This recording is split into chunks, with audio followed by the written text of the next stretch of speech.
Ново конфронтирање меѓу власта и опозицијата овој пат за економската ситуација. Наспроти денешното уверување на премиерот дека и во услови на пандемија економијата е стабилна, ВМРО-ДПМН смета дека мерките на владата ја влечат земјата надолу. Во услови кога падот на индустриското производство за првите 2 месеца од 2021 изнесува цели 14%, во услови кога имаме 55.000 нови невработени во 2020-та и дополнителни 4.700 за првите 2 месеца од оваа година, премиерот Заев укажува дека економијата била стабилна и зборува за позитивни ефекти од преземените мерки. Падот на индустриското производство е речиси во сите дејности. Според управата за јавни приходи, повеќе од 10% од фирмите немаат исплатени плати за февруари. Зарем тоа се позитивни ефекти од мерките на Заев и неговата криминална влада, велат од ВМРО-ДПМН. Претходно премиерот и владиниот економски тим презентираа дека досега државата во рамки на 4 пакети ставил 860 милиони евра на располагање на стопанството и граѓаните како дел од 70 антикризни мерки за ублажување на ефектите од пандемијата.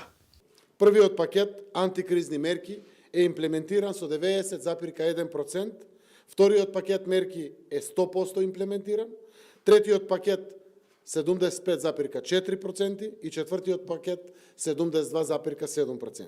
Гледано по компоненти на бруто домашен продукт, доколку не биле преземени мерки како субвенции за плати, придонеси од плати, платежни картички и сите мерки кои ги донесовме, падот на приватната потрошувачка би бил речиси двојно поголем, односно минус 11,8%, наместо минус 5,6%, колку што изнесува падот според објавените податоци на Државниот завод за статистика. Премиерот очекува подобрување на состојбата во наредниот период. Оптимизмот го влече од податоците дека буџетските приходи се повисоки во однос на предкризниот период.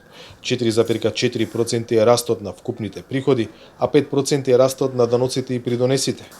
Но наспроти позитивните оценки на владата, дел од бизнисите повикуваат нитна помош од државата. Сојузот на стопански комори бара веднаш да се исплати поддршката за туристичко-угостителскиот сектор предвидена со петиот пакет мерки.